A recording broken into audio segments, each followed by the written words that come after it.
High all my Facebook friend, তোমরা কেমন আছো? তো সবাইকে অভিরাম ভালোবাসা রইল। Good afternoon. দেখো আজকে আমাদের হচ্ছে রান্না কী হয়েছে চলো দেখি। এখানে হয়েছে ভাত, আর এটা হয়েছে তোমার হচ্ছে আলু আর উচ্ছে দিয়ে সর্ষে বাটা দিয়ে চচ্চড়ি। আর এখানে এটা হলো আমার জন্য হচ্ছে ঝিঙ্গা দিয়ে শুক্তো, ঝিঙ্গা দিয়ে মাছ দিয়ে মোরলা মাছ দিয়ে শুক্তো। এখানে আছে আলু বেগুন দিয়ে মোরলা মাছের চচ্চড়ি। আর এইটা হলো এখানে আমি দিয়ে এটা আমার জন্য আলাদা করে করেছি।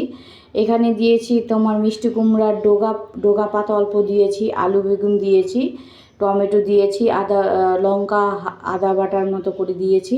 তারপরে হাতে মেখে টমেটো দিয়ে সব কিছু হাতে মেখে চচ্চড়ি করেছি। তো তোমরা কে কে এরকম করে খাও আমাকে সবাই জানাবে। আর প্রত্যেকে দুপুরে আমাদের বাড়িতে চলে এসো খাওয়ার জন্য। তাহলে আমি এখন রাখি। তো টাটা, বাই বাই, দেখা হবে নেক্সট ভিডিও।